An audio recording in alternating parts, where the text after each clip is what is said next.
Hello everyone, and thanks for joining us in another episode of the Zerodha Educate podcast. My name is Prateek Singh. I'm the founder and CEO of LearnApp.com, where we make movie-like video courses with the leaders of industry on investing and trading. So if you want to learn how to invest and trade from the brightest minds, do check out LearnApp.com.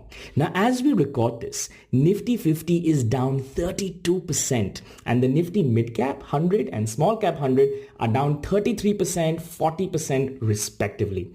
Now, the fall in the equity market has been a bit swift and brutal, especially if you compare it with 2008.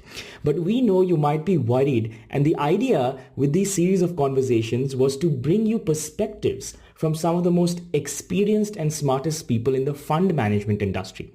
In my previous conversation, we spoke about equities, what to do and what not to do. While equities get all the attention, the bond markets are equally important too, guys, and they don't get any light. So in this conversation, I speak to the brilliant Sivakumar, the head of fixed income at Axis Mutual Fund. Now, Shiva has 2 decades of experience in the Indian asset management industry, working across asset classes and functions. He was part of the startup team at Axis, joining in August 2009. So he's been there since the start. Back then, he looked after products and portfolio management services. So he was responsible for leading the launch of, say, the Axis Signature award-winning hybrid funds. In 2010 September, he was promoted to the head of fixed income and is responsible for the overall investment strategy and risk management for fixed income throughout the AMC. Before Axis AMC, he was associated with Fortis Investments, where he held multiple positions chiefly as a fund manager of fixed income. He also led products, and in 2009, he was appointed Chief Operating Officer, becoming the youngest person in the asset management industry in that role. Also, he laughs a lot and is very easy to understand. So I think talking to him, you will really enjoy, because he loves debt. And you can almost hear him smile as you listen to this podcast. He also, by the way, worked with Sundaram AMC as a fund manager, fixed income in the Zurich India AMC as a research analyst. So vast experience. In this conversation, we'll talk about what's happening in the Indian debt markets right now.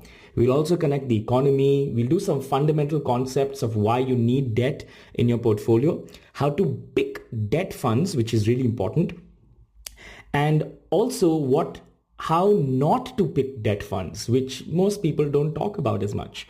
So this conversation was absolutely insightful on so many levels. Please enjoy my conversation with Sivakumar of Axis Mutual Fund.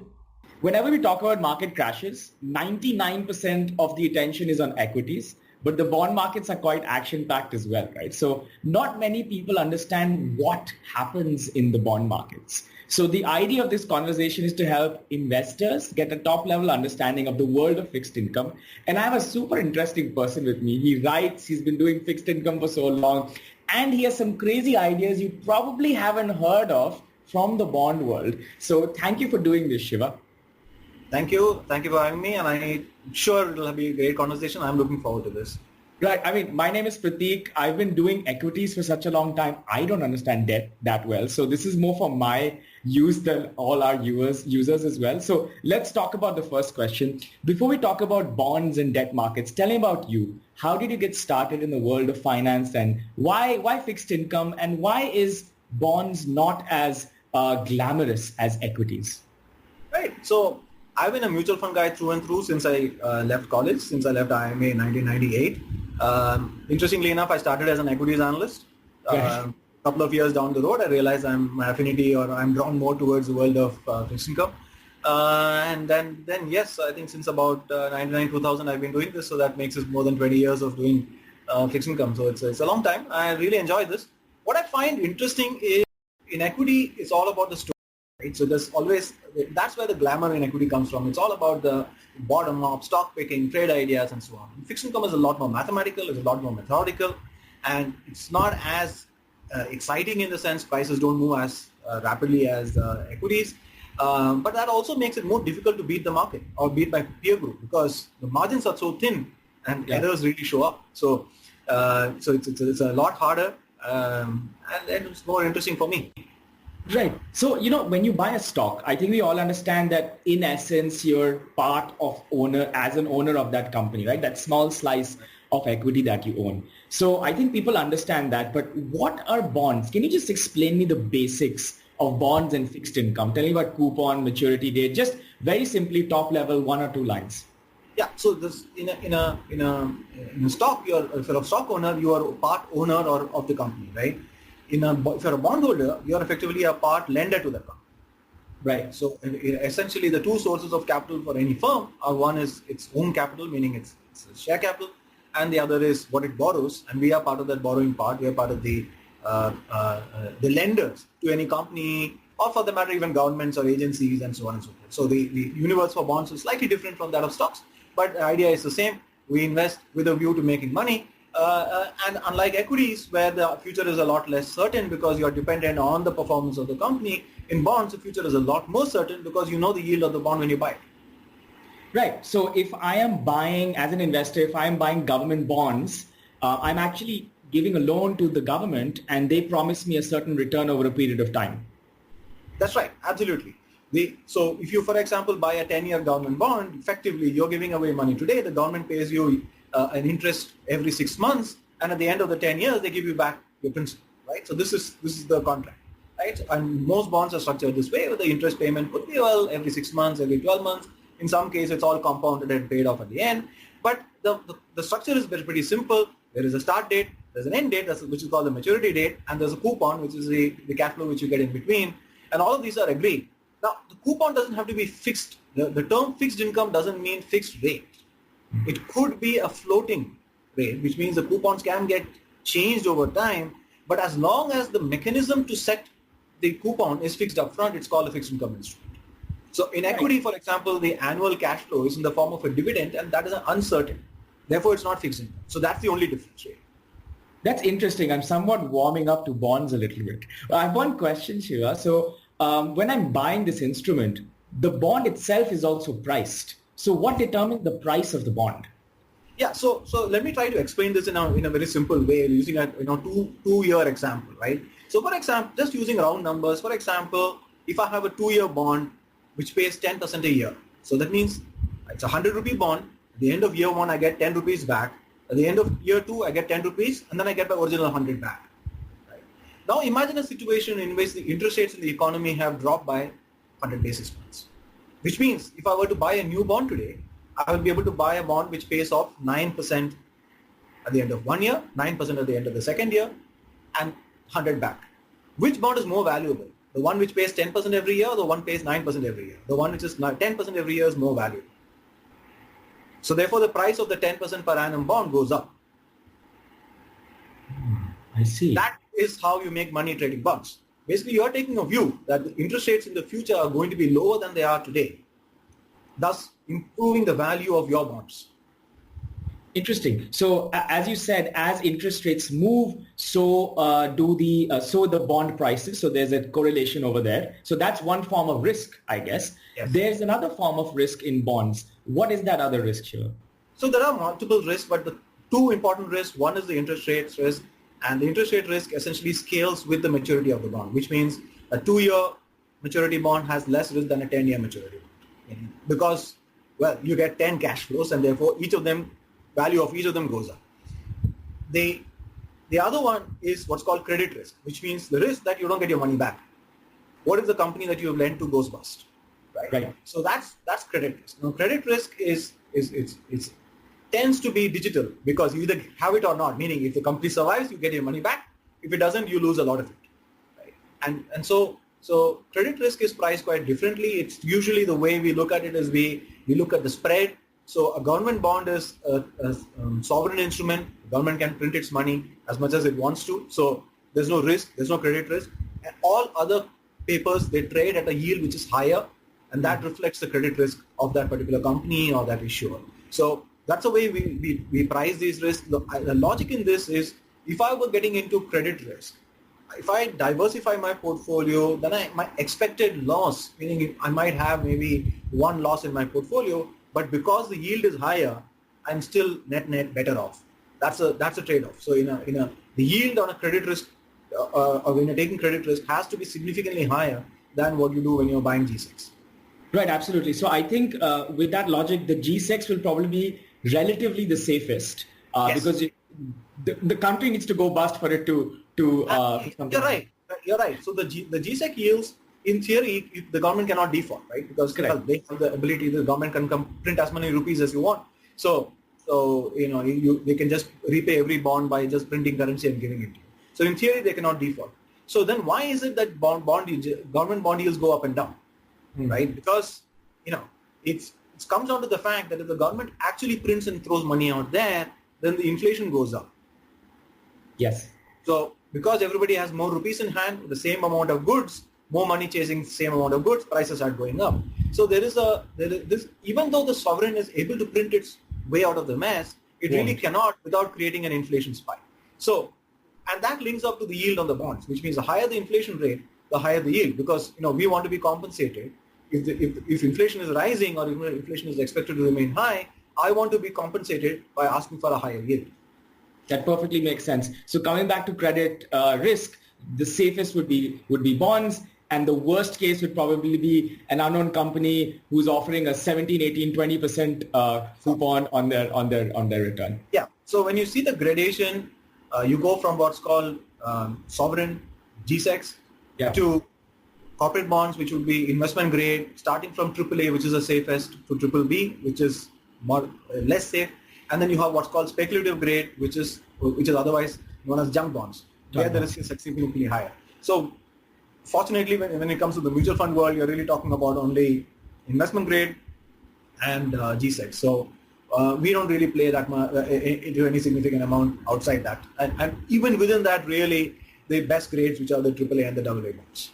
And even that's diversified. So if you're investing in a corporate bond fund, it's diversified into many other companies. Yes. And it's very, diversification in bonds works very differently from diversification in stocks. Okay. So for example, if I'm running a stock portfolio and I really like 40 companies, as an example, or maybe 30 companies if I'm really taking, a concentrated portfolio, right? 30 or 40 companies.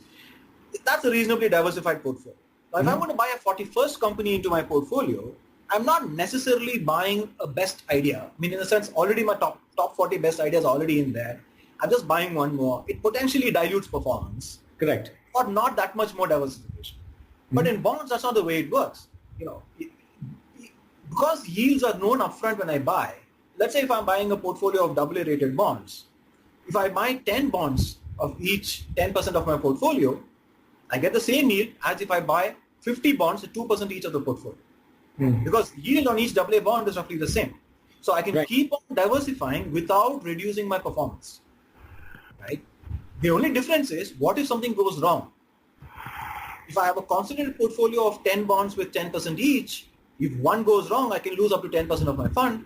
But if I have a diversified portfolio of 50 bonds at 2% each, if I make one mistake, I'll just lose 2%. Right? So in fixed income, diversification always benefits you, especially in credit. That's interesting. The next question I wanted to ask you was, now when markets crash, let's talk about equity and what's happening right now. So when markets crashed, and when we say markets, everyone assumes it's equity. Right. We know equity's fallen. That means NAVs will fall. Investors freak out. They stop their SIPs. And people understand generally what a market crash is. So when equity falls, what generally happens to bond markets? And let's suppose equity continues to fall, as hypothetical as an example. Let's suppose equity falls another 20% over the X number of months. Suppose. What's going to happen to bond markets then?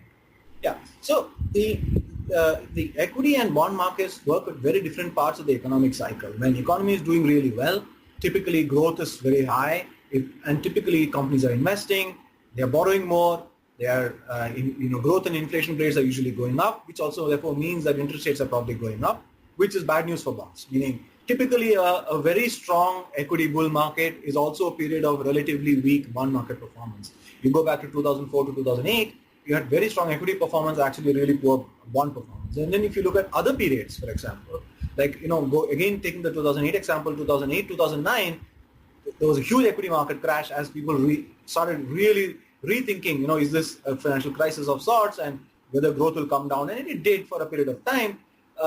people's expectations about growth inflation came down. That was very poor for stocks, but very, very good for bonds. So bonds and stocks do tend to do very differently across parts of the economic cycle. And that's how we see this as building blocks of a portfolio. It's not about stocks versus bonds. It's really about what each of these do in your portfolio together rather than what you look at. So what I'm trying to say is that it's almost impossible to predict which way the economy will go 3 years, 5 years, 10 years from today. The way to manage your portfolio is not just to look at it as I'm going to put all my eggs in one asset, but rather to diversify it. Makes sense. Another follow-up question may be silly, but as markets fall, and let's suppose we're in an interest cut cycle, so we expect interest rates to fall down. Do bond yields generally go up because of that? Bond yields go down and bond prices go up. Right. So the yield is the rate of, roughly the rate of interest. So the yields tend to go down with lower interest rates, and therefore the bond prices tend to go up. And that's typically it's like, for example, what has happened over the last 12 months or last 18 months. We've had the 10-year G-Sec yields coming down from closer to, let's say closer to 8.5%, but well above 8%, now down close to 6%. So over the last year and a half, we've had a significant economic slowdown, which has been accompanied by a sliding bond yield environment, and bond prices have gone up during this period of time. Explain me this. I need to understand this properly. So 2 cycles, I have the 10-year bond yield in front of me, and I see 2 major moves, right? The first move is from 1996, 14% yield down to 2004, which is after the dot-com recovery. We were down to something like much under 6%, right? Almost 5.5%. So closer to 5% at the moment. Right. Yeah, so that happened. Yes. So let's leave the early part of the 90s aside, or mid-90s aside a bit, because the economy was really going through a transformation during that period of just after liberalization, right? So if you step a little bit forward into, let's say, 1998, 1999, when post WTO things had started to calm down after the Asian financial crisis, and you were at the peak of the dot-com era. People were expecting economic growth to have moved permanently to a higher level, and in a sense, great things were being expected. Stock markets were booming, and bond yields were relatively high. We were into double digits. And then suddenly you had 2 big crashes. You had the stock market crash led by the dot-coms, and then you had 9/11. And therefore you had this 2 big hits to the global economy. Economic growth across the world crashed. You had big recession in the US and many other parts of the world. And even in India, you saw a big slowdown. So what happens when you have a slowdown of that magnitude is people's expectation of inflation go down, people's expectation of growth goes down, and you had that double-digit interest rate come down to about 5% over a period of the next 2 to 3 years. And that was an extraordinary period. I mean, I think, I don't think we will really repeat a performance of that magnitude, because when we started then it was 11 or 12% on the 10-year G-Sec, and we came all the way down to 5%, which is like 600, 700 basis points move, and you're today starting at 6. I don't think it's going to 0. So, I think something similar happened in 2008, right? Sorry? Something similar happened in 2008. So July 2008, 8.6%. Then right after the crash, the yields also crashed, and we went to something like 6.1%. So we were again at the bottom at about 5%. So you were over 9% in about July, August of 2008. Yeah. Interestingly enough, even as late as July, August, when the world economy was practically already in recession, the RBI was still hiking rates, keeping liquidity tight. The reason was because oil was very high. Some of you may remember that oil was $145 at the peak at that point in time, and people were calling for 200 plus oil. And so the worry was it's going to be a runaway inflation, and the RBI was actually tightening monetary policy, which was leading yields to remain area. And then, of course, Lehman happened. Everybody had to change their view. And the following 3 months, you saw, again, 9% to 5%. That was a violent move because it was just 3 months, 300, 400 basis points in just 3 months. That was very, very violent. And of course, the bounce back was quite sharp as well because, from December of 2008 to about February or March of 2009, we moved from 5 to 7.5. So again, you had a violent sell-off. And that was more because of the budget that year. Right. So actually, talking of RBI cutting rates, past couple of weeks, they had a bunch of liquidity measures, right? And we had the RBI announce that liquidity cut. Now, the rate cut also made liquid and ultra short funds seeing a negative return. So that's not normal, right? So how does this work? And we don't tend to see negative returns over short periods, even for these funds. So why did that happen? So one of the things to consider is that all bonds or all debt instruments, whether they are commercial papers which are very, very short duration to G-Secs which can be very long duration, all carry some amount of risk in terms of price risk. Typically, the price risk of these short-term instruments which are 1 month, 2 months to maturity tend to be so small that they don't really register in the NAVs of mutual funds, liquid funds especially.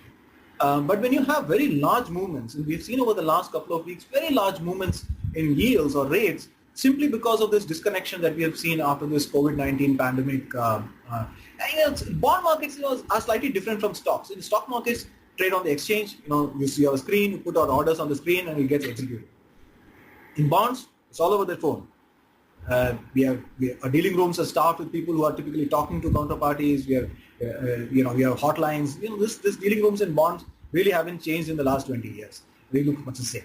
But the problem is when these dealers go home, they don't have access to their hotlines and their dealer boards. Their efficiency just drops. So market liquidity has just vanished for the last couple of weeks. And when you have illiquid markets, you do see much larger price swings, even on what will otherwise be safe instruments. If somebody wants to sell into an illiquid market, it's just like, if you look at, again, a stock market example, a very small cap stock, if somebody were to come and hit very large volumes, the price tends to move. And that's the same way, suddenly just imagine that if your entire G-Sec market became a small cap stock, meaning the volumes just vanished, then the prices of everything begins to move, even the most safest instruments. So we saw that for a couple of weeks. The good news is RBI is out there and has added liquidity, has cut rates, and has broadly stabilized the market. So I think, in that sense, I think RBI this time has been very proactive. Post-Lehman, they took about 2 to 3 weeks to sort of start acting in terms of liquidity. They saw a similar delay of 2-3 weeks or more in 2013 when there was a mini taper tantrum crisis. But this time around, within 2 weeks, I think it's less than 2 weeks, they're out there with the big guns. So I think RBI is also learning from the past and has figured out that they need to be a lot more proactive or reactive, but react faster.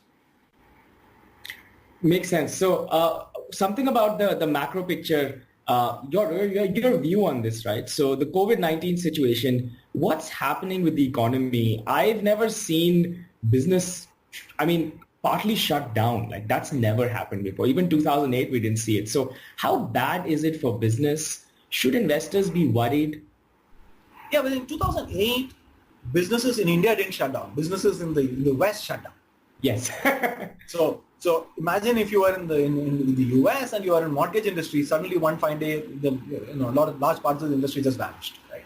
So, and if you go back to 2001, again, we had a mini .com crash, but in the West, so many companies just went out of business. So when you have these kind of big crashes, the 2001, so it's roughly about once in 10 years if you think about it, because the peak was 1999, another peak was 2008, 2009, and maybe in 2019. Okay. So maybe once in about 10 years or so, you get, maybe it's just happening within a year or so of the 10-year anniversary. You get this kind of big shock to the system. But this time around, of course, it's a pandemic, which means it doesn't matter whether you are in New York or whether you are in Mumbai. Your cities are in lockdown. There are two big impacts, right? One is supply chains are getting disrupted. Imagine if you are waiting for your stuff if you're a manufacturer, your factory is shut because, you don't have the product coming in from China or wherever else. The prices of those products go up because, some factories are offline and therefore we've seen prices move up in electronics, we've seen prices move up in pharmaceuticals and chemicals because China is so big in these sectors, right? Mm-hmm. So there's a little bit of an inflationary worry or price worry, but there's also a shutdown worry. The second is a little bit more longer lasting and more painful, which is we are seeing a lot of perishable industries which will take huge knocks. And here the perishable is not vegetables. Perishables are things like hotel rooms, airline tickets, events, right? Which cannot be stored and carried forward. In that sense, perishable. Right. Hotels unoccupied. If you're a manufacturer and you lost 1 month's business because your factory was shut, you can come back and make it up in future months by ramping up production. Yeah. But if your hotel room is unsold, there's nothing to do about it. It's unsold, right? Yeah. And for the global economy, services is such a much larger part of the economy than manufacturing, right? So that means that a large part of this services economy is going to get shut, right? It's not every part of the services economy. Financial services, etc., are still running. But you have all these touch points, travel and tourism, airlines, hotels, and so on and so forth, restaurants. And these are also sectors which you really cannot fix as a central banker. You can cut rates, you can add liquidity. But just because your interest rate came down, does it mean you're going to go to a restaurant? No. Does it mean you're going to go take a flight? No. So there are certain crises which can be managed through rate cuts and liquidity, and some which cannot. And I think this is one of those situations where people are asking themselves, what is the way out? Because despite rate cuts, etc., we don't see the economy coming back quickly. Yeah. We need something of a very large, different magnitude of fix. And I think the governments are responding globally, but this is going to take time. So when you look at the two parts, the supply shutdowns measured in weeks, maybe a month or two, I think the problem with the demand slowdown in the services sector, the impact will be visible for quarters. And I think that's the reason why people are really resetting their expectations for growth and inflation, right? Because this is now likely that you're going to see a depressed consumer environment for perhaps a couple of quarters at least, maybe for longer than that. So you are seeing, extraordinary times. First, stay safe, stay indoors, social distancing and all that. Personally, take care of yourself because your portfolios will come back, but your health can't come back if you take a risk. Take care of yourself. The same thing applies to the economy, right? The economy will bounce back. But if you have a pandemic, which takes out a large part of the workforce, or which takes out a large part of what you do for that human toll, that's not something you can come back from. So these shutdowns are necessary. It causes enough panic in the near term, but I think it's okay from a medium-term perspective. Correct. Yeah, that makes sense. So I think earlier, Shiva, we talked about why someone shouldn't only be totally in equities and totally in bonds, and they should probably mix it because it's not that debt doesn't do well. You were talking about debt versus equities before we started our talk here, about 5-year periods. Can you walk me through that? Sure. So I was just looking at the data because we do this every quarter and every year, look at the performance of these asset classes. And today is very interesting that when you take an index of government securities, which is the most liquid and the safest assets within debt, over the last 1 year, 3 year, 5 year, 10 year, 20 year, 25 years, an index of G6 has beaten Nifty. How is that possible? Right. So this is one of those fundamental things that we are all taught in the long-term equity beats everything else, right? But no, over the last 25 years, meaning 31st March, if you had invested money in 31st March 1995 and held it on till 31st March 2020, you're better off holding G6 than you were holding in Nifty. It's an astonishing turn of events. And this is not true only about India. In the rest of the world, 20, 30, 40-year data shows that bonds have done as well, maybe better than equities. There was a study in the US which went back, I think, 120 years, and they looked at 30-year rolling. When you look at India, our history goes back 25 years because liberalization mid-90s. Right? So there's no point in looking back data much before that.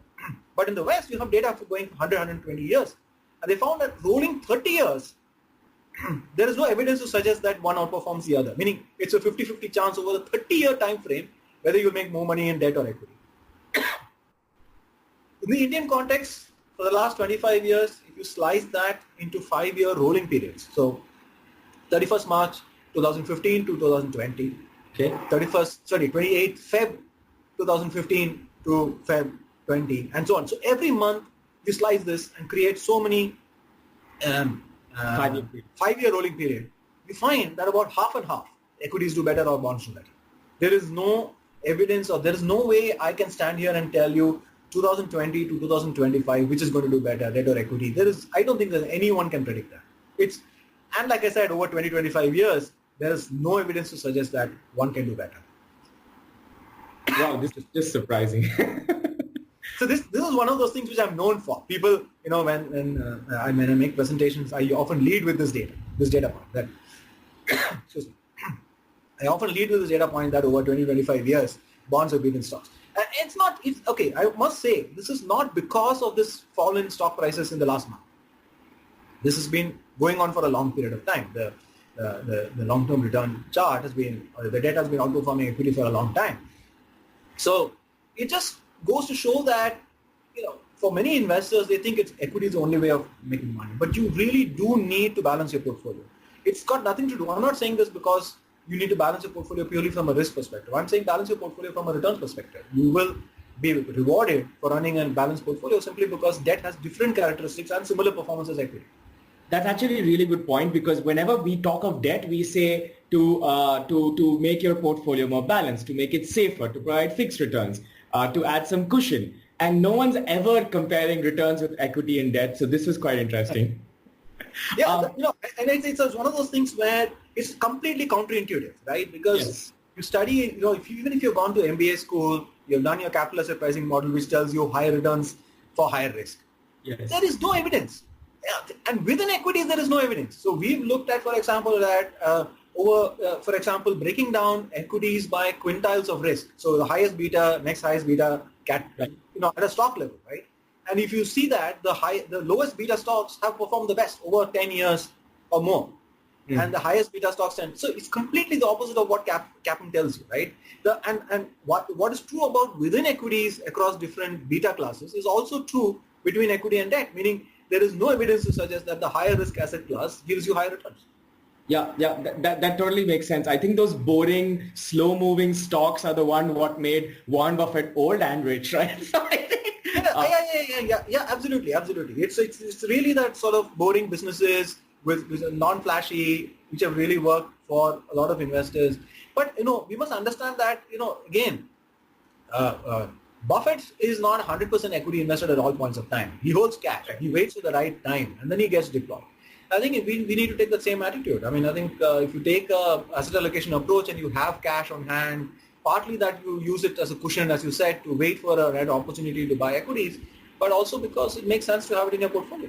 That's a good point. I wanted to address this, that just a couple of years ago, I think Buffett was sitting on something like $80 billion or $90 billion in cash. That's something very interesting for all of us to know. I don't know the exact number, but he was sitting in cash. I mean, and good God, in retrospect, now it sounds like such a good idea. So I guess you're right. He's going to probably play the cycle. But coming back to debt, you said that debt should be seen from a returns perspective as well. Love that. But one question, there's 16 categories of debt mutual fund. Really confusing. Can you tell me maybe 3 or 4 categories which people should just focus and learn about? Yeah, and I think the categories really comes down to the different types of bonds in the market and client preferences, because it's not all about only certain types of clients. Some clients prefer lower risk, some want higher risk, some want different types of risks. So SEBI has responded to that by creating all these categories. It doesn't mean they're all relevant for everyone. For the most part, we tell investors, look at short duration funds. These are funds which typically have less than 3 years to duration. There's a category called short duration funds, which is a 1 to 3 year bucket, but it doesn't have to be limited to the funds labeled as such. You can easily go and find funds which run strategies which are less than 3 years, give or take a little bit. You can go to 4 years if you want to. But the idea is at a level of about between 1 to 3 years of duration, the risk is manageable in terms of the annual volatility of returns. But it also gives you some reasonable return pickup over just pure holding cash or cash equivalent assets. So that's like a basic product. Then of course many investors have looked at the so-called credit risk funds, but it is a niche product. It is not a core holding, meaning it should be seen as a satellite holding for your basic short-term fund. Once you have your corpus in your safe AAA oriented short-term fund, you can probably throw in some allocation towards a credit product just to give you a higher yield. And they've worked over long periods of time. Obviously, the last year and a half has been a challenge for that category. But over 3 years, 5 years, they've held their own. Isn't it a little risky? Maybe I know you're not in the job of predicting and just the job of managing, but given the current situation, maybe a credit risk fund should be avoided at this time, or Yeah, I think you have time on your hands. Basically, what happens when you have an uncertain environment like right now is your government securities and AAA bonds tend to react quickly in terms of lower yields. In a sense, their prices go up faster. Whereas credit papers, people are evaluating, is it the right time to be entering this, etc. So just as a retail investor may choose not to invest in a credit paper, much the same way an institution may decide to hold a higher allocation to G-Secs. So our expectation also is in the same way that, in the near term, the better performers probably will be the AAA products or the AAA oriented portfolios. You have time on your hands. If you want to make a credit allocation, wait it out, see how it develops, and then make a choice. Right. So categories within debt funds, you first said you short talked duration about. I think is the number one pick. If you were to pick another category or 1 or 2 more categories, one is if you have sort of your rainy day fund, in a sense, what you want as a safe asset, please pick a fund which is even shorter duration. It could be like a liquid fund, but I suggest anything in the lower duration, which is less than 1 year duration, low duration funds. There's again 2-3 categories there: ultra short, low duration, etc. Pick any of them depending on your choice. Again, stay in the high quality, meaning the AAA, A1 plus type of portfolios, rather than the higher risk portfolios, because this is at the end of the day a rainy day fund. This is what you want to keep aside for safety. So these are the 2 categories which make sense for most investors. Credit is a 3rd category for some investors. And then of course you can go in and find some special situation products which add value, but then I cannot advise everybody to buy everything because it then becomes complicated. But there are a lot of interesting products in the industry which I think can be slotted in for specific needs. Meaning if you have specific time horizon or if you have some specific needs, certainly you can look at some of those products. When I mentioned duration, when you look at the category names, they could be like short duration funds, it could be banking and PSU debt funds or corporate bond funds. So ignore the labels. All these labels, by and large, funds in these labels tend to run short duration. So go on the basis of the portfolio and the duration rather than the pure label. I mean, for sure, the SEBI categorization can be easier done. I can say this, I know you can't, but it will be a lot easier for us. You're right, and it is a little complex. And I'm not sure whether the initial objective, which was sort of in some sense it has been simplified. The objective of the regulator was to make the product labels clear for investors. I think that clarification has been done.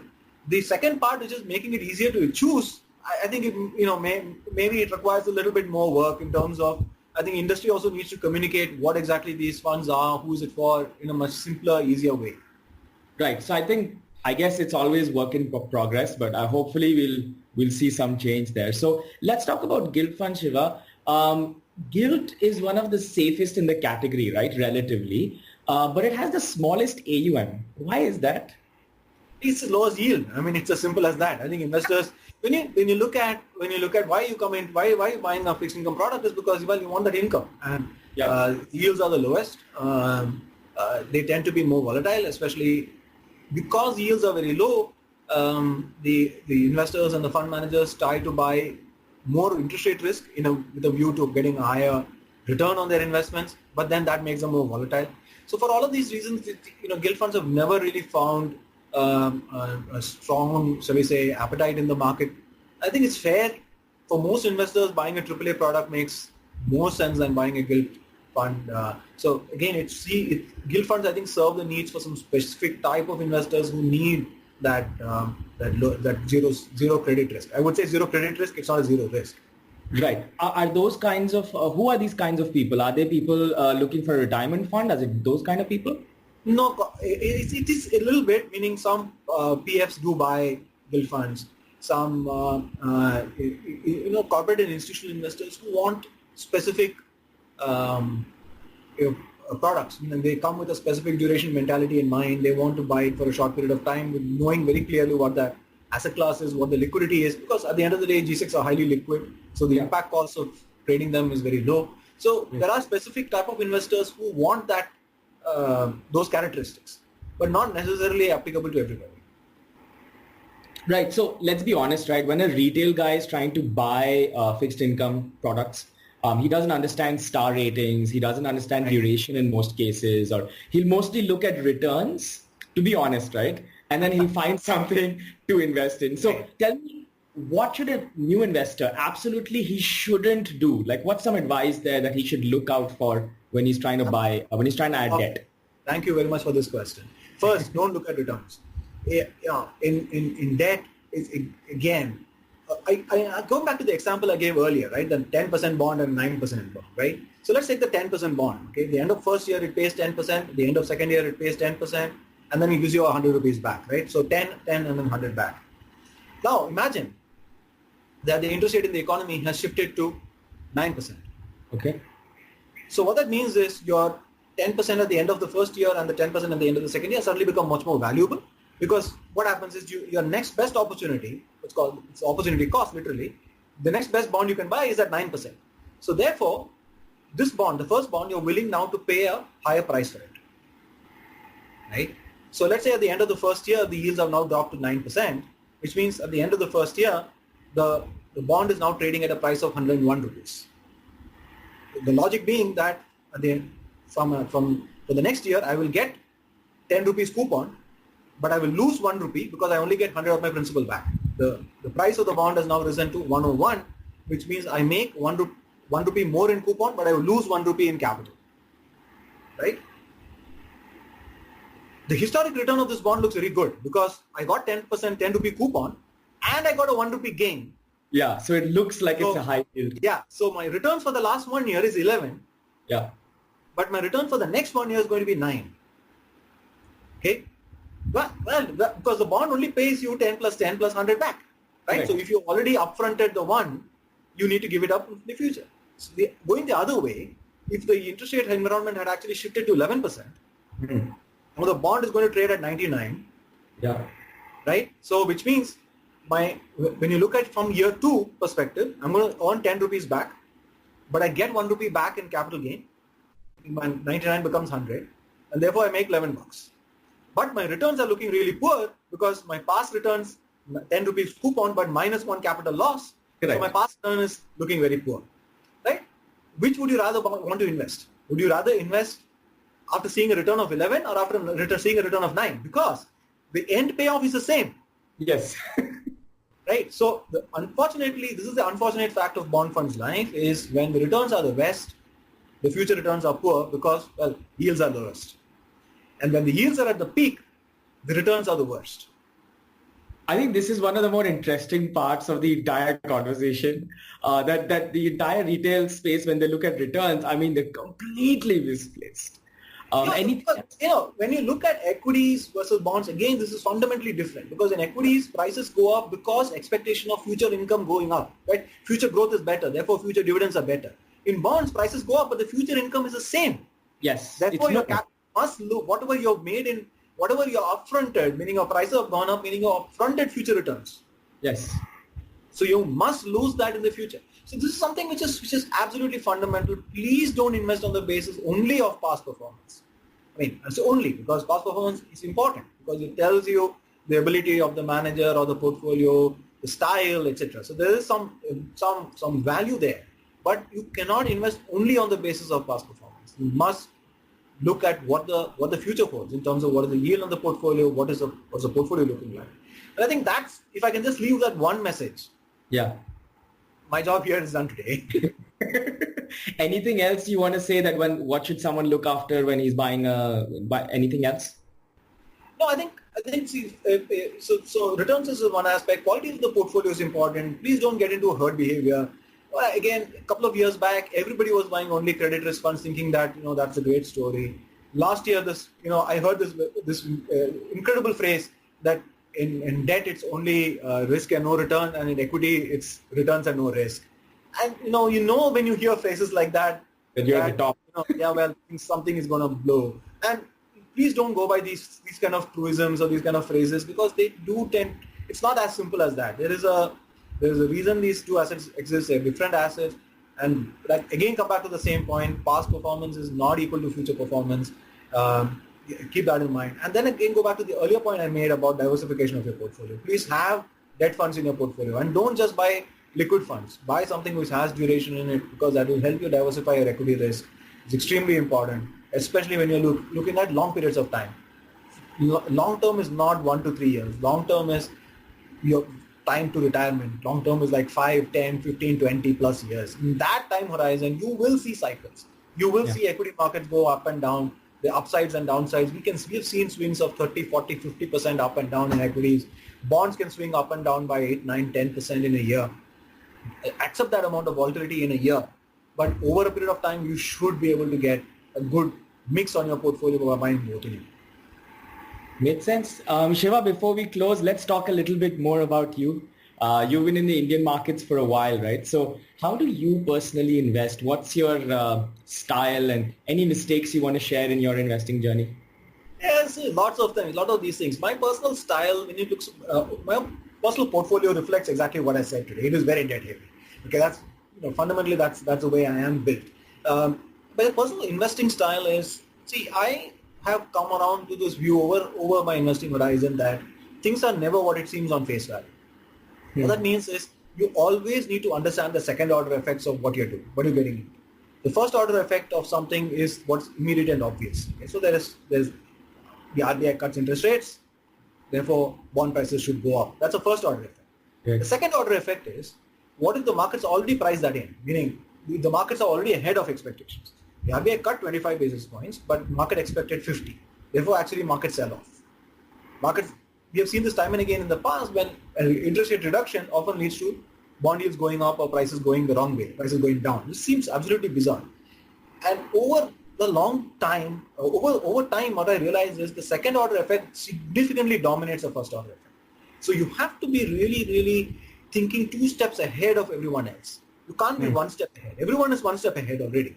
Yeah. You have to be 2 steps ahead, 3 steps ahead if you really want to beat the market, if you really want to. And that just is just the way it is. And the only way to do that is to really broaden your way of thinking. You can't be thinking just in terms of the news flow of the day or the hour.